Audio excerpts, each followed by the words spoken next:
May I please introduce Dr. Mandar Kulkarni to all of you.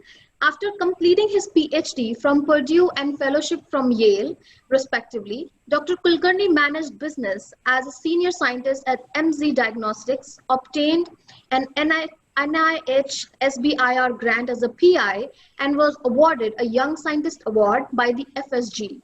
At Cendor Life Sciences, as the head of molecular biology and genomics, he designed and executed numerous NGS, microarray, and bioinformatics projects. Then, as the Chief Technology Officer at CG India, he managed all operations and led the development of research services, diagnostics, biopharma services, R&D, and genomics-based clinical assays in the area of precision oncology. He was also responsible for ensuring the financial success of the Indian business unit and established several high-value collaborations in the Indian personalized oncology space. Currently, he is also a key member of the senior executive team and drives the scientific agenda at LumiSeq. With this, may I please pass on the mic to Dr. Kulkarni for his presentation today. Thank you so much for that kind introduction. Thank you, Dr. Reddanna, who has been a close associate of ours and one of the senior steering committee members at VCR Park. And Dr. Sharma, thank you for coordinating and organizing this. Everyone can hear me okay? Thank you. Yeah, it's audible, sir. Yeah, we can. Thank you. So I'm just going to share my screen.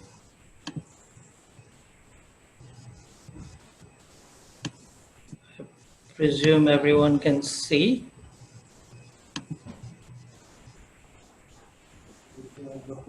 Yes, we can. Okay.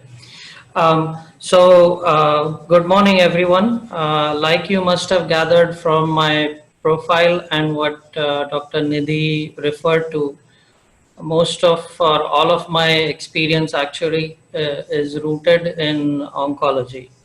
So what we do at VCR Park is focused on cancer, and the first part of the talk is going to discuss why we need to focus on cancer, how many people it affects, and what it entails for anyone to be pursuing a degree today or have just finished a degree today, say BSc, MSc, PhD, and what it takes to navigate through the career path in any area of oncology. And then I'm going to talk about the different areas within the industry, more specifically to oncology, but it may be applicable to most of life sciences, and what that career path looks like, what are the different roles and responsibilities at different levels as you continue to progress in your job, then you get another job, then another job, what it means and where do you end up, what different types of skills you require throughout that entire path.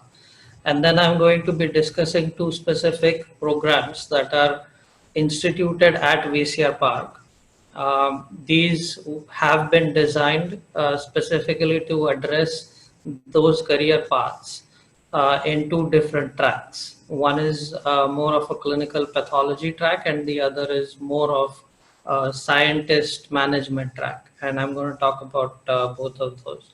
So through both of these programs, what we intend to address is acquiring these fundamental skills which you may otherwise not get exposed to until much later in your career path, and which makes it difficult to switch careers later on. So it's better to be exposed to different areas for you today so that you can choose what is of your interest and you can pursue that over your career path. Therefore, fundamental skills required for a successful career in life sciences. So as I mentioned, a little bit about oncology and how it's bifurcated and what the field looks like today. So if you look at cancer care that the doctor provides to a patient when the patient is diagnosed or has some discomfort, the modalities for treating that patient is either surgery, radiation, or chemotherapy. And that is done through a path of obtaining an MBBS, MD, oncology, pathology, all of those degrees that already exist. But what has happened in the last 25 years is the field of oncology, which is different from treating patients, has diversified into many, many different areas. So specifically in research, you have molecular research, you have bioinformatics research, you have PDX and other animal models. There is AI and ML to do a lot of pattern finding and predictions. Then in the area of diagnostics, there are new biomarkers being discovered every day. There are new platforms, diagnostic platforms that are available in the market. There are a lot of point of care devices being released in the market. There are screening and preventive oncology strategies that are employed by different organizations and doctors. Within therapeutics, you hear about targeted therapy, you have combination therapy of traditional and targeted, you have personalized therapies which cater to individual patients, there is immuno-oncology. And then at the very cutting edge, you have stem cells, CRISPR-Cas, nanotechnology, radiopharmaceuticals. So you can see that the field of oncology that allows people to diagnose cancer better and to treat it better has become extremely broad. And if you were to create a career path in oncology, it's really difficult to navigate and it's difficult to get exposed to all of these areas. So keep that in mind as we progress, that this is a varied field and you need a lot of deep expertise plus management expertise plus regulatory expertise for all of this. But then why should we really think about oncology and translating in the oncology field? Well, the short answer is our cancer burden in India is going to double in the next 10 years. 1 crore people in India are going to die because of cancer in the next 10 years.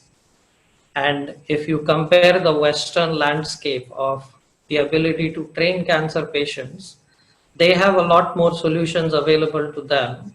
Even if we brought those new precision cancer therapies to India, it's going to cost every patient $7,000 a month, which is extremely expensive and practically unaffordable to a lot of our patients in India. So the solution is for us to take an idea, no matter where it originates. It can originate in India or France or Germany or UK or the US. But if we have created the ecosystem and the expertise to translate that idea into a diagnostic or a drug product in India, then it is cost effective. It is available to all of our patients and they can afford it. So that is the basis for us to train all of the people or a majority of the people in India in the area of oncology, so that all of the areas are covered throughout the translational process. If you look at the incidence of cancer in the US in 1970s, almost 80% of their cancers were detected in late stage. Fast forward 50 years, now only 20% of their cancers are detected in late stage. What that means is if you detect in late stage, your mortality is very high. Now their mortality is low because only 20% is detected in later stages. If you look at India, we are where the US was in 1970. So over the last 50 years, they have developed all of these advanced medicines, all diagnostics, clinical trials to help their cancer patients, and they have succeeded. So we know that if we do that, we will be able to make a difference to our cancer patients. Therefore, also it is important for us to do this in India for our patients, because our cancers are different from the Western world. Right? So this is a very important need for us to address in India. That's why we do this. So if you survey what the Indian industry does well so far, is we have a clinical trial facility in India. Many different people can conduct clinical trials. There are doctors, infrastructure, all of that already exists. Manufacturing, bulk manufacturing in India is very well established. We can really make good quality generic drugs in India. We have a distribution channel, cold chain, all of that. And more recently, we have been starting to address the biosimilars market in India. But what is lacking in India, it's happening in pockets. There are scientists who are doing it, but the translation innovation space in India is lacking. And one of the major reasons for that is that you don't have all of these expertise. So it's a very exciting time for life scientists to acquire all of these skills in translational research so that we can accelerate all of these translational ideas from wherever they originate. We can do that in India and do that for our own patients. So how do you do what will you be able to do if you get all of these skills? So if you look at the journey of how an idea is generated in academia, which is the first blue box here called discovery. The discovery usually happens in an academic center like University of Hyderabad, CCMB, ACTREC, IGIB, various institutions in India. They do a lot of basic research science and they come up with an idea, a new biomarker, a new way of identifying, detecting something, or a new method, new drug to treat cancer. Then it goes into something called pipeline management in the industry. Say one of the companies like Reddy's Labs or Natco or one of the pharma companies already has a list of different ideas that they're working on, but then they find out that someone at University of Hyderabad has discovered a new molecule. So then they talk to that scientist, figure out what is happening to the cancer cells, how you can bring that drug through the follow-up testing, which is preclinical testing. So preclinical testing requires a combination of a biobank and an animal facility where you would do some toxicology studies, dosing studies, different types of dosage, pharmacokinetics, pharmacodynamic studies. Then the drug will find itself into the clinical development phase where CROs will primarily manufacture your drugs and the hospitals will conduct the clinical trials actually on patients. So this entire journey from discovery to clinical development requires input and skills from a lot of different people. And these are the various career paths that exist for translational oncology. And I think there is a need for all of the BSc, Masters, PhD students to be aware of all of these different paths so that they're able to build a career along their chosen path. Manufacturing and commercialization then is a much more straightforward process.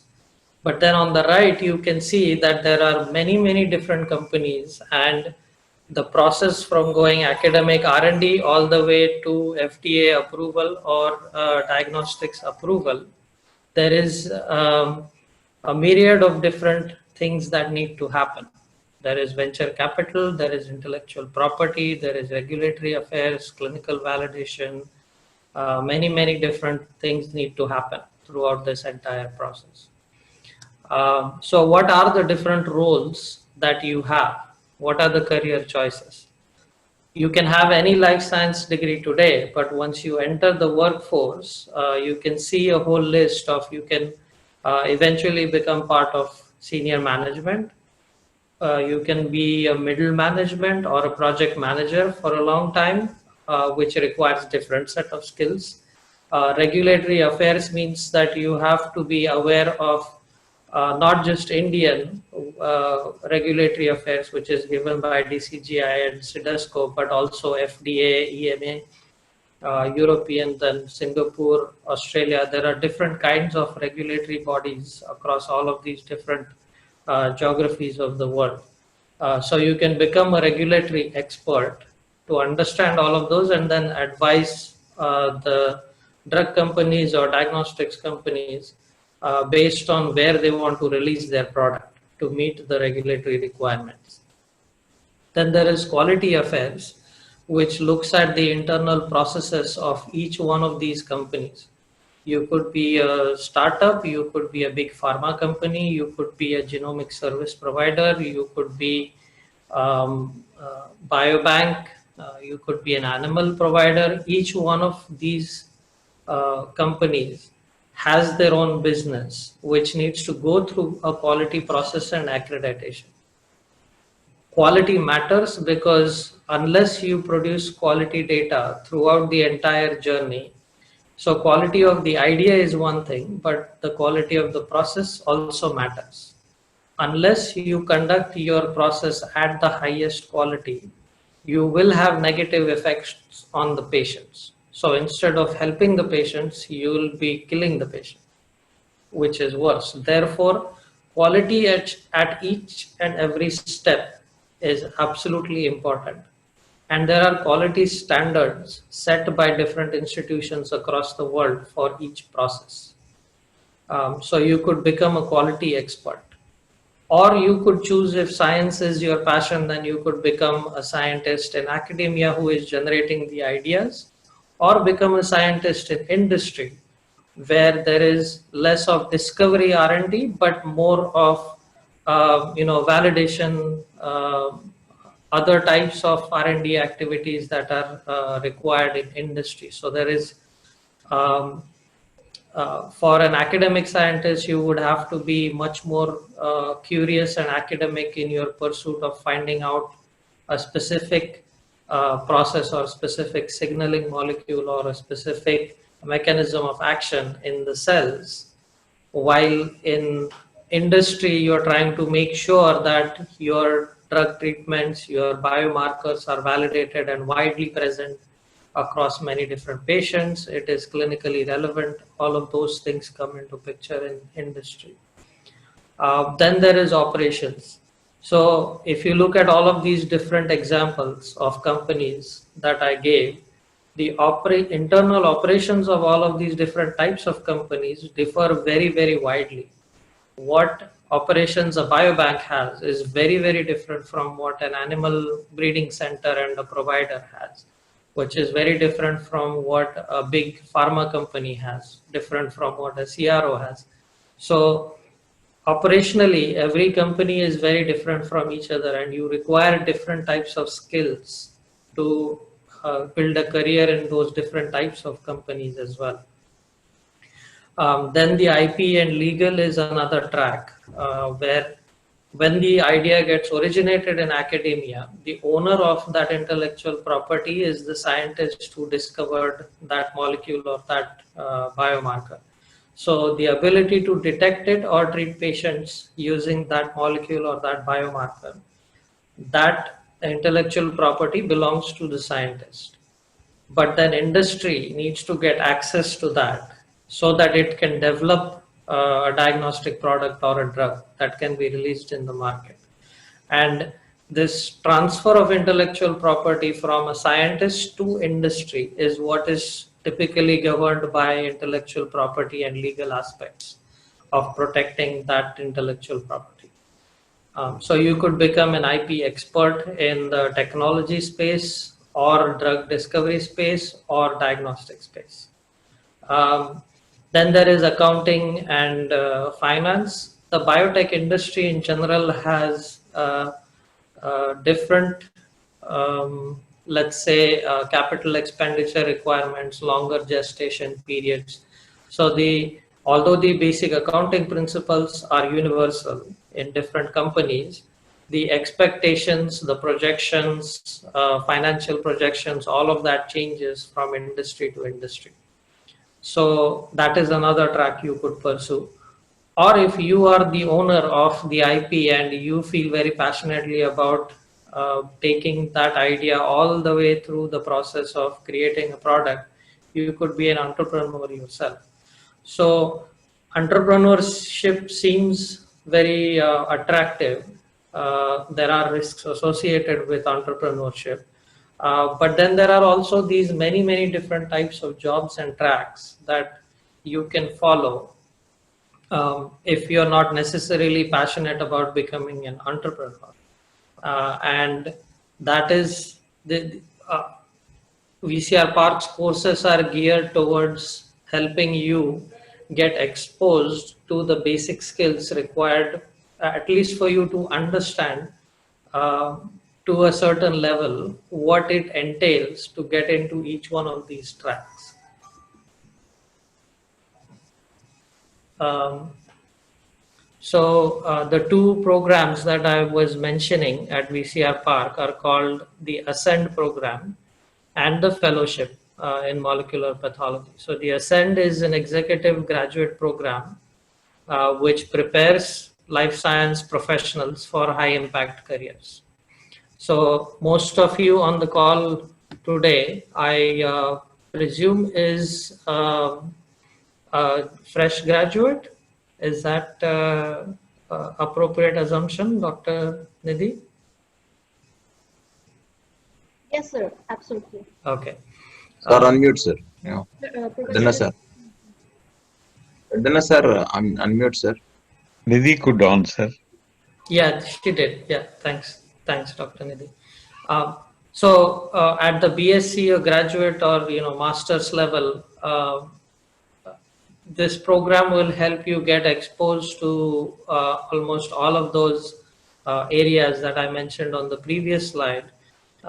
This is a 6-month course that will prepare you to pursue, sort of test your own interest across those different tracks. And we have built 4 different tracks for exposure in those specific areas. So as you can see here, build a career path in, there are 4 tracks. So you could teach yourself interdisciplinary management skills, which look at different functions within a company and try to gain an understanding of how they work to each other and how to make that better between different teams and individuals.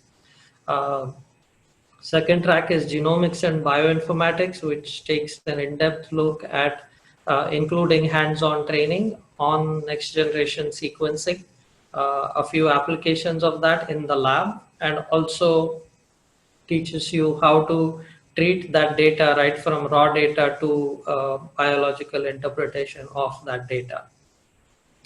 The third track is advanced molecular biology, which goes through quantitative real-time PCR, immunohistochemistry, flow cytometry, Sanger sequencing, all of these techniques which are core to almost all of the companies. Even if you're a biobank or an animal house, a service provider, you would invariably have exposure to all of these basic sort of advanced but common techniques in the lab. And then there is innovation and technology, which is rooted primarily in entrepreneurship. So it gives you an overview of how to start a company, how to create a business plan, what does it entail to build teams, how do you progress along your path, what should be your goals for 6 months, 1 year, 2 year, how to structure all of those for successful entrepreneurship. The course is about to be certified by IIT Roorkee. It is already certified by FABA Academy. So we thank FABA Academy for being a partner, early partner for VCR Park. And as I mentioned, the courses are a combination of hands-on training in the lab and courses that are more theory in nature. But even the theory courses have a combination of exercises, group discussions, practicals, not just a list of lectures that you just listen to and you forget. So there's a lot of intangible learning and peer-to-peer learning that happens in the course. So I'm going to go through details of both of these courses, of how they're structured, what you will gain from it, and who the faculty is, because we've gone to great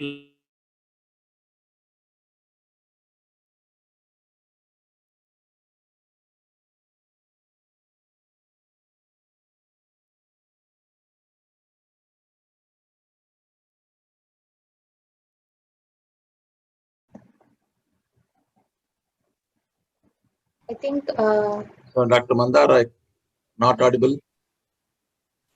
I think there is a connectivity issue at his end. Let's see. He So should. in the meanwhile, there are some questions. I think Yes, sir.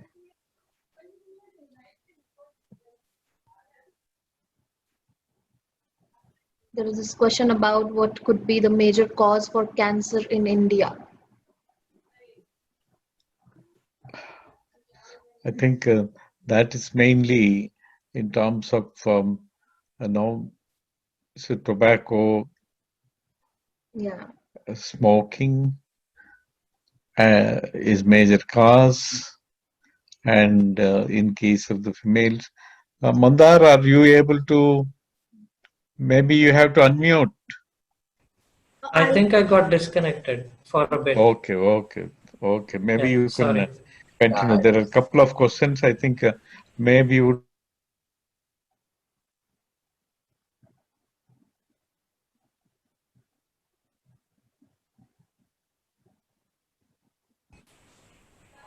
What uh, So one of should I that look is up the whether MSc question? students are eligible for this week fellowship that you are talking about. The clinical fellowship or the Ascent program? Not the clinical fellowship, I think. Yeah, the Ascent program MSc is certainly eligible. MSc students have eligibility to 6 months fellowship program. The 6-month industry readiness program, absolutely. In fact, we also have placement within VCR Park at the end of the course. So at the end of the 6 months completed at VCR Park, we will hire at least 1 or 2 individuals from the program, and we will also help them get introduced to the rest of industry. So as you will see, we'll go along, and there are faculty members from different companies in India. You will be interacting with those. And at the end of the course, we will also introduce you formally with your resume to them to get a job in those companies as well. And you'll see as we go along the list of companies that they belong to. Okay, I hope that answers the question. Um, so just to come back to the fellowship, in parallel to what happens in industry and drug development, you also need involvement from doctors that are actually going to be using those drugs and the diagnostics to detect cancer and to treat cancer. So the fellowship is specifically designed for the clinical program that goes in parallel with this scientific program. Maybe it's less relevant to today's talk because we don't have participation from doctors on today's call, which is okay. So next is I'm going to talk about the Ascend program. Like you can share the screen again if you like. Oh, it didn't share. Okay. Actually, after coming back, didn't share. I see.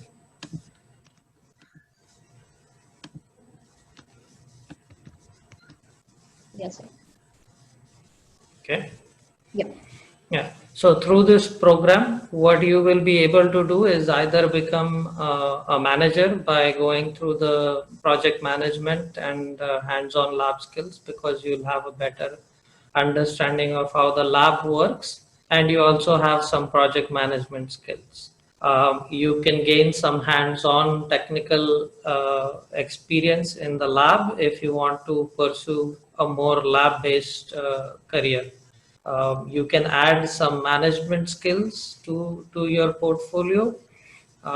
You can advance along your chosen career path. For example, if you have been working in the lab for 2 years in industry, and then you've only been working on immunohistochemistry, but you're also curious to learn about flow cytometry and next generation sequencing, you could just opt for those courses and then broaden your skills so that you become a better professional and you get a promotion sooner in your job.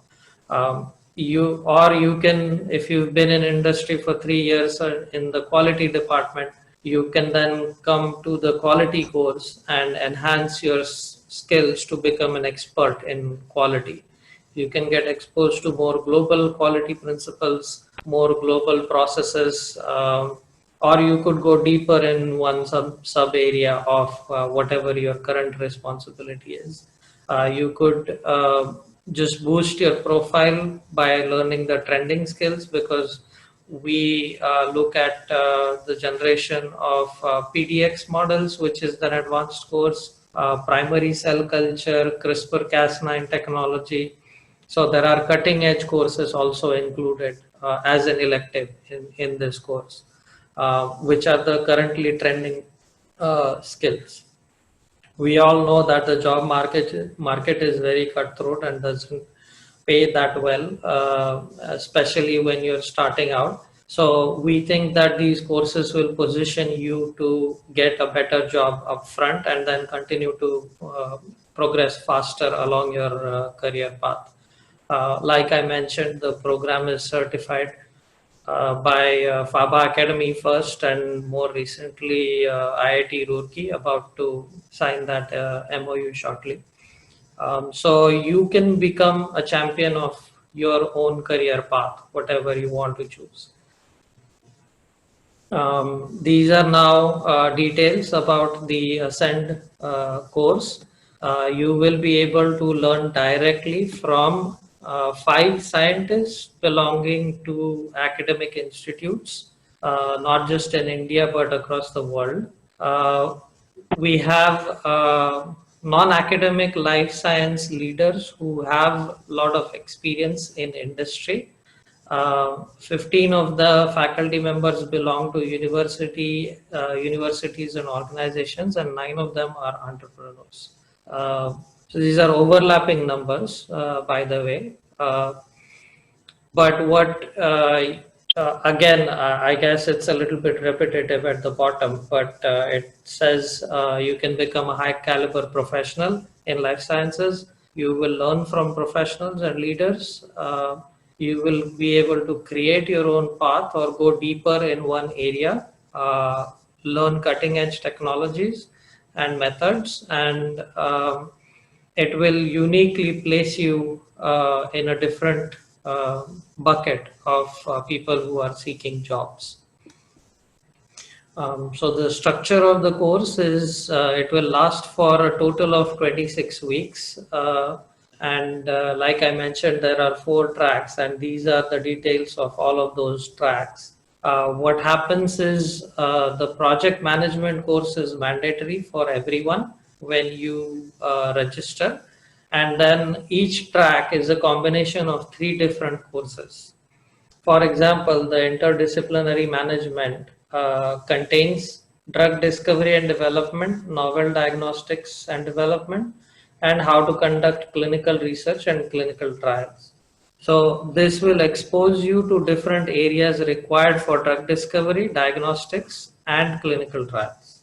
And what you will be able to do at the end of this is become a clinical trials coordinator, or you can become a middle management individual who can understand all of these different areas and help different teams conduct drug discovery, novel diagnostics, etc. So you would, the minimum requirement is the project management course plus 1 track. That's the minimum required for the course. You can choose any track. You could say choose project management plus track 2 or project management plus track 4. That's the minimum. But then if you feel like you want to take all 4 tracks plus project management, you could do that too. Or if you wanted to take just 2 tracks, that is also fine. Or you want to take like 1 course only from each of the tracks, that is also possible. But 1 plus 3, project management plus any 3 courses is what is the minimum requirement. So I hope that makes sense, and I'll be happy to answer questions in the end about this. So each course is a combination of hands-on lab work, group discussions, case studies, and exercises. So if you go back to this, not all courses lend themselves to lab-based training, right?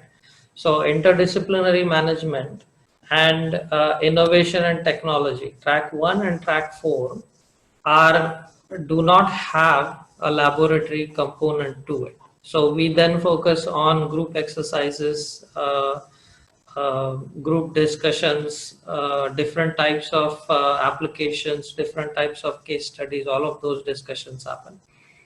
But then for genomics, bioinformatics, and advanced molecular biology, which contains real-time PCR, immunohistochemistry, flow cytometry, fluorescence in situ, hybridization, cell culture, all of these have an integral component of lab-based training. So you will go through the entire protocol yourself. During the course, you will learn how to look at that data, interpret that data. So you will go through the entire process once in the lab course as well. So it will be a combination of theory and lab for track 2 and track 3. At the end of it, you will get a certificate from IIT, FABA Academy and VCR, and you will be able to become either a clinical researcher in oncology, an entrepreneur in oncology, a quality professional in oncology, a regulatory consultant, or an IP manager. These are in general suggested profiles for you to pursue after you have completed the program. There could be other tracks that you identify in industry that you can pursue. This is just to give you an idea of possible profiles in industry for you. Okay. So now I'm going to go through the faculty members, not too much in detail, but just to make sure that you understand that we've gone really to different companies and identified individuals who are really highly qualified to deliver all of the content in all of these programs. So project management course is mandatory for everyone, and who we have on the faculty is Mr. Srivatsa Natarajan, who has been with VCR Part, and also a pharma company based in Hyderabad called Incozen. So he has over 20 years of experience working in drug discovery, and he has worked with the likes of Glenmark, Purdue Pharma in the US, Vertex Pharma in the US. And then he's also been an entrepreneur, establishing 2 different companies in Hyderabad. So he really has a lot of knowledge, and he's managed many different projects in licensing, out licensing deals, all of that. Then Dr. Ram Mohan Rao retired from ISB, Hyderabad, and he used to teach project management at ISB before his retirement. So he's had a 35-40 year highly decorated career teaching project management in academic settings. Then Dr. Vijay Chandru got his PhD from MIT. He returned to India and established India's leading genomics company called Strand Life Sciences. He's the co-founder, and he also teaches project management and entrepreneurship at IISc Bangalore. And then Dr. Vamsi is also a co-founder at Strand Life Sciences, currently the chief scientific officer, and he has developed a product from scratch for clinical trial guidance based on next generation sequencing data. So you can see that this is diverse set of people, one from drug discovery, one from bioinformatics, 2 from project management. There's a combination of academic faculty and industry faculty. So all of them together will teach you the basic principles of project management, and also how they relate to industry and how they're implemented in industry to create a successful company or run a successful company. Then the other course faculty members, you can see that the Startup Bootcamp course is delivered by someone called Dr. Anand Govind Luri, who is the founder and CEO of Govind Capital based in Singapore. He has a PhD also in biotechnology, and he's been doing startup investments for the last 15 years or so. He is the chairman of the FABA organization. He's been associated with Dr. Reddenna for a long time, and he's really one of the distinguished investors in biotechnology. So we're happy to have him on our faculty as well. The intellectual property generation and protection and management course is delivered by someone called Mrs. Himabindu Atti, who runs Novel Patent Services here from Visakhapatnam, but they have had experience working with a lot of American companies. They've been trained in the US as well, and they have the entire portfolio of legal services required for IP management. Then for clinical trials course, we have the Dean of Academics from Healthcare Global, which is one of the largest oncology hospitals across the country. They have 21 hospitals, and he's the dean who conducts all the clinical research, manages all the academic courses at the HCG hospital in Bangalore. Dr. Raghunath Rao is currently the director of the Tata Medical Center here in Visakhapatnam. He used to be the director of NIMS in Hyderabad for a long time, and he has over 20 years of experience conducting clinical trials in India. So really one of the most distinguished clinicians in oncology in India. Then we come to more cutting edge technology, single cell whole RNA sequencing and data analysis. There's someone called Mr. Pardasarthi Goditala, who's the lab director at a company called Clevergene in Bangalore. I have personally worked with this person previously, and he has worked on practically every platform Illumina has released in the market. So if you've heard about next generation sequencing, you must have heard about Illumina, which is the most widely used platform for NGS.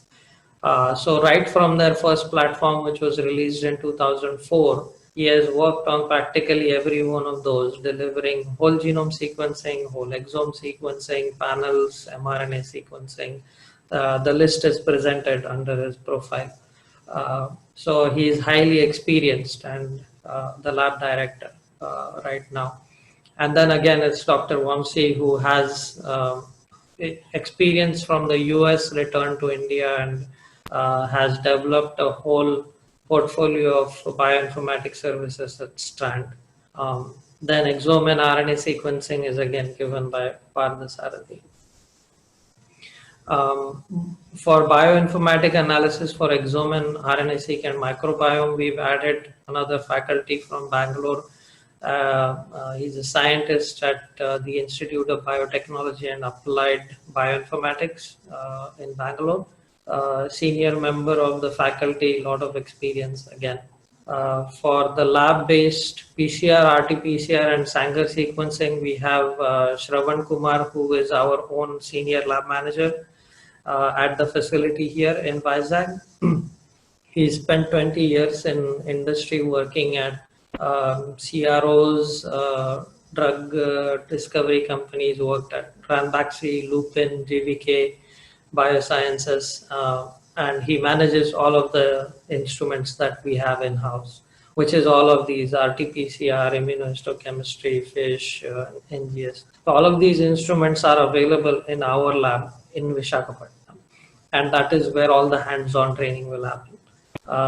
And then for immunohistochemistry and FISH, we have someone called Dr. Payal Kiswarapu, who spent about 20 years in Philips, developing new diagnostic platforms at Philips.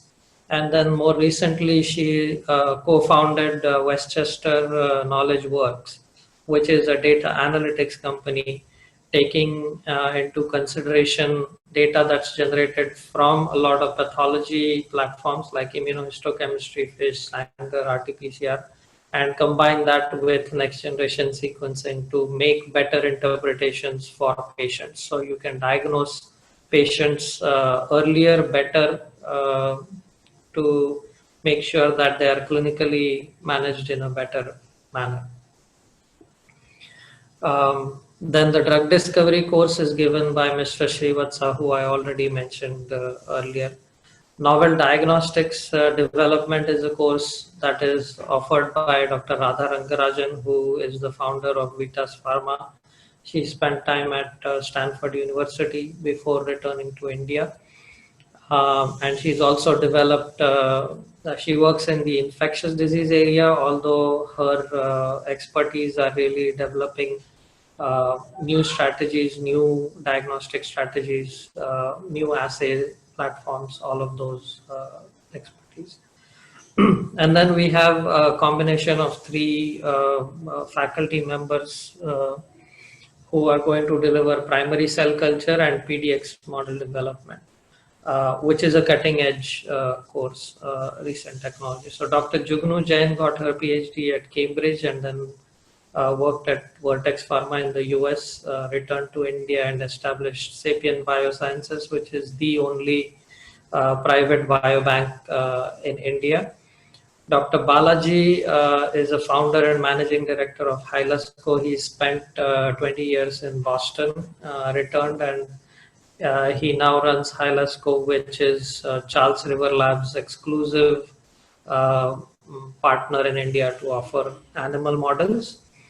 And then Dr. Suresh Pusala, who spent 20 years at Bristol Myers Squibb and has returned to India. He has a startup in the University of Hyderabad Bionest called OncoSeq.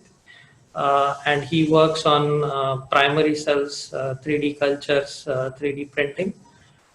So all of these together have a lot of experience in primary cell culture and developing PDX models, which is patient-derived xenograft mouse models. That's what PDX stands for. And instead of the traditional models, using traditional disease models for cancer, you can take primary cells from a patient to recreate the tumor in the mouse so that it looks and behaves more like the tumor in the patient rather than a tumor that's developed inside the mouse from a few cancer cells that are injected in the mouse. So that becomes a more relevant model to study cancer and to assess whether drugs are working better or not. So that's the list of all the courses and all the faculty members. Again, as you can see, we've gone to great lengths to identify people who have a lot of experience in those specific sub areas of those courses and make sure that they can deliver highest quality content. And all of you will get an opportunity to interact directly with all of these faculty members and learn a lot from them. Because the course structure allows you a lot more personalized interaction with all of these faculty members, I think there's a lot of value for you to interact with them, ask a lot of questions, go into depth of certain area of the course. If you feel that you want to learn more from them, they're available during the course time. So it's a great opportunity for you to learn from these industry experts. Eligibility for the course is BTech, BPharm, MSc students, BSc with honors in life sciences. If you're currently a JRF or an SRF at any one of the government institutions, or if you have a BSc plus 3 to 4 years of industry experience. This is not restrictive criteria. Even if you are further along your career, if you have MSc plus 5 or 6 years of experience and you want to now learn how to do clinical trials, or you've had MSc plus 10 years of experience and you want to start your own company, and you need to learn 1 or 2 techniques. So it's not mandatory for you. These are the kind of minimum requirements. You can have more training along your career path to come back and learn something that is different from what you have been doing. Through the modules, you'll be able to apply your knowledge to collaborative projects, how to collaborate in life science industry, because no one person or no one team is really able to go from idea to product. You need various teams within the company, and you need to collaborate outside your company. So you'll be able to identify those collaborative opportunities. You'll be able to design those projects in life sciences.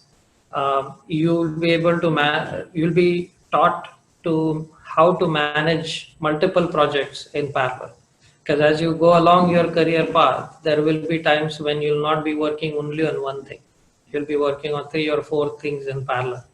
How would you manage that? What are the principles required? What is the approach to manage multiple projects? Effective communication with all stakeholders. When you're managing 3 or 4 different projects, there are many different people involved in each one of those projects. So how do you effectively communicate with all of those people? Help stakeholders make informed choices. So maybe when you're managing 3 projects, one of the projects is struggling and it's not going to work out. So you have to go back to the people who are conducting the project and tell them that these are the risks associated with this project and you need to stop this project. And that is a skill that you will acquire.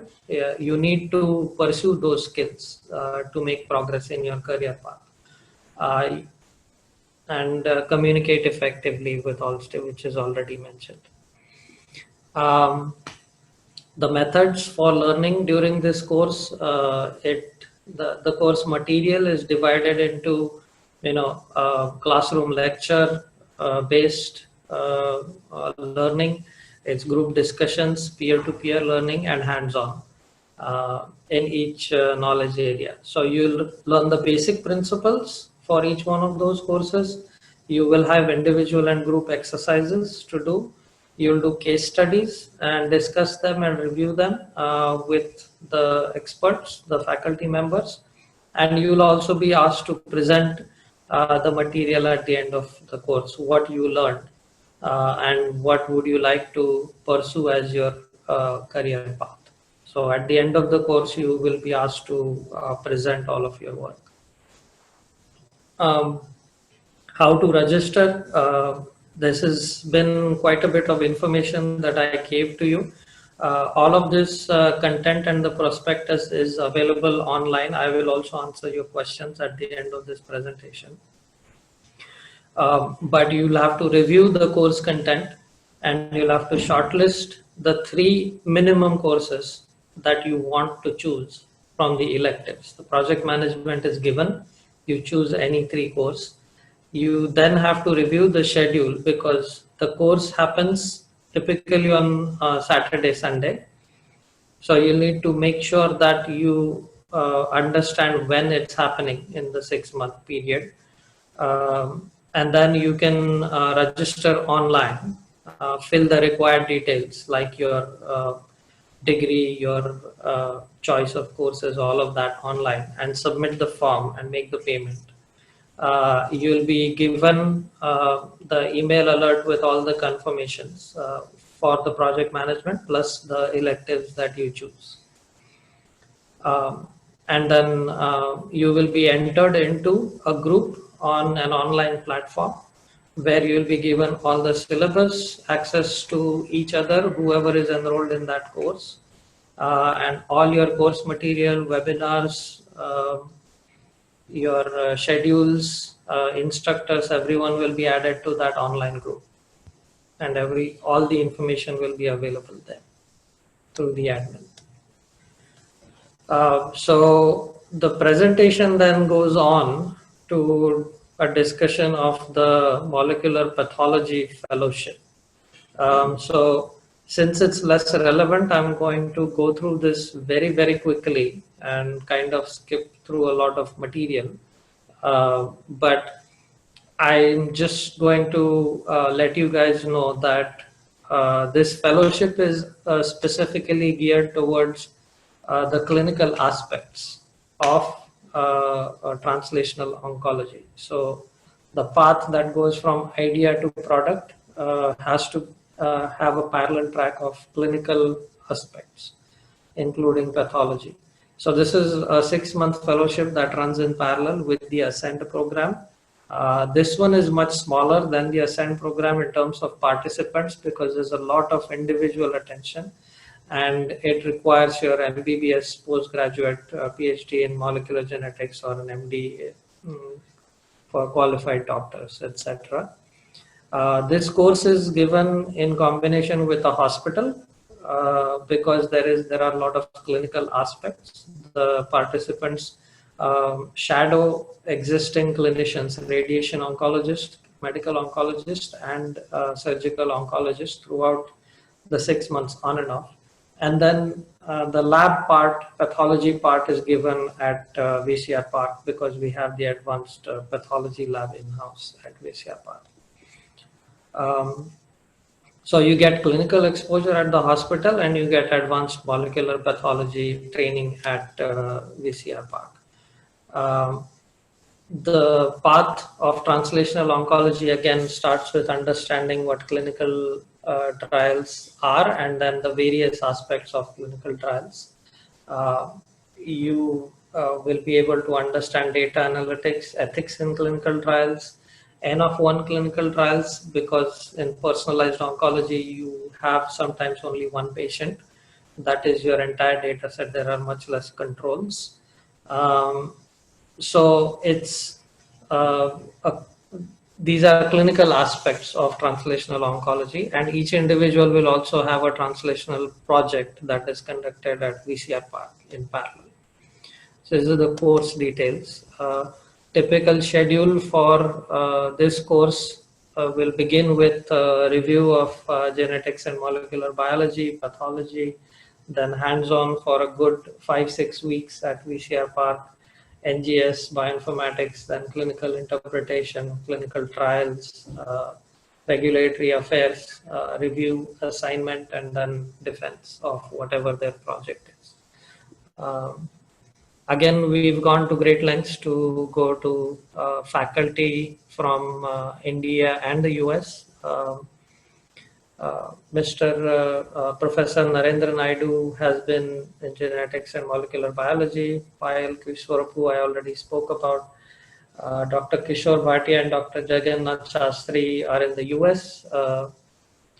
Dr. Ravinay and Raghunath Rao, I already spoke about. Dr. Prashant Kumar is at the Institute of Bioinformatics. He's an omics expert there.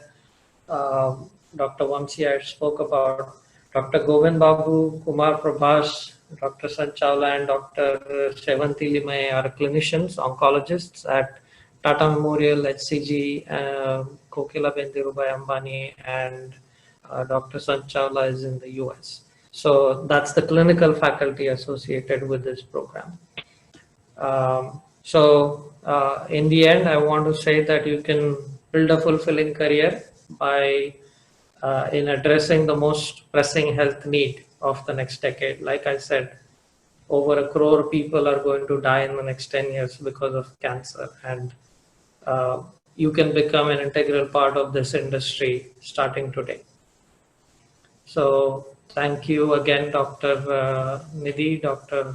Edenna, and Dr. Sharma for hosting this for me. And I guess we can go to questions if there are any. Yes, sir. Thank you so much, Dr. Mandar, for this wonderful presentation and giving us detailed information about the courses that VCR Park has to offer.